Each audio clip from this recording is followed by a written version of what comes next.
back to another exciting episode of the Physics Show with your host Mac and Danielle, where we take real-life videos and apply physics to them. Today on the show we'll be discussing 4 different topics: momentum, conservation of momentum, impulse, and elastic and inelastic collisions. No time to waste, roll the clip!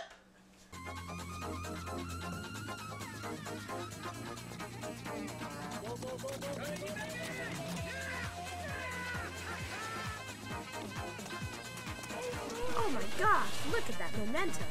Let's watch that in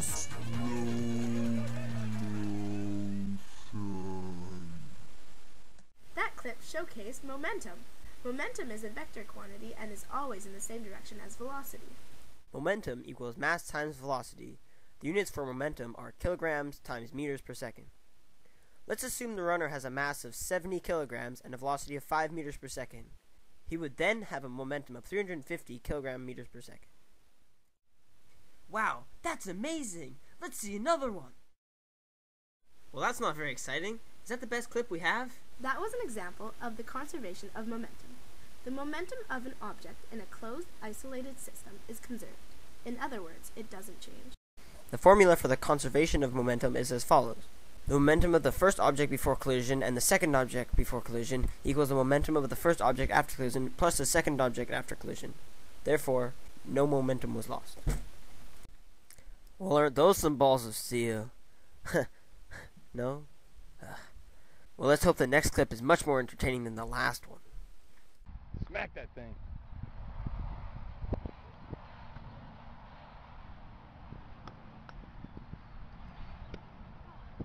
Come on, pay attention.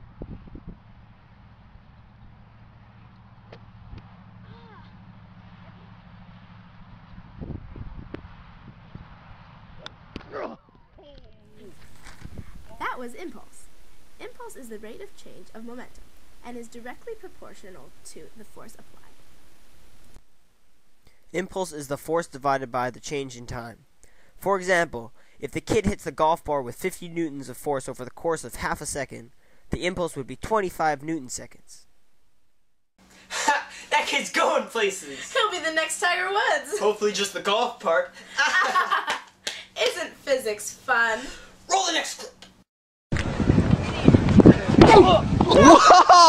Oh my god!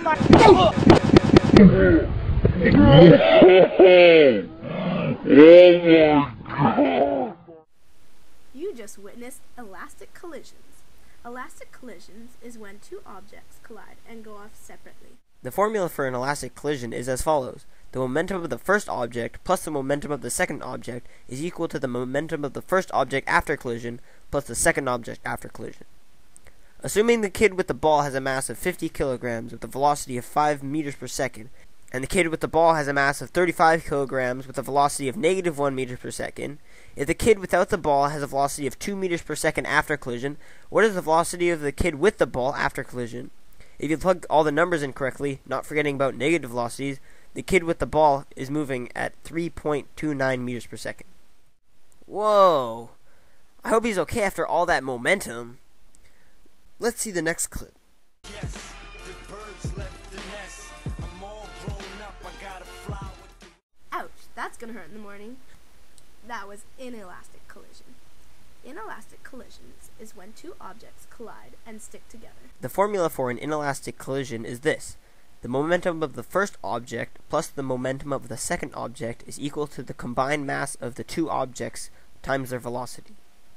Say one player has a velocity of 4 meters per second and a mass of 80 kilograms, while the other is moving at negative 1 meters per second with a mass of 75 kilograms. How fast are they moving after the collision? After plugging in all the different numbers, you get 1.58 meters per second. Alright folks, that's it for this episode of The Physics Show. Tune in next week and we'll talk all about light! Oh, the future sounds bright. Oh, you! This was a triumph. I'm making a note here, huge success. It's hard to overstate my satisfaction. Aperture science. We do what we must because we can. For the good of all of us, except the ones who are dead.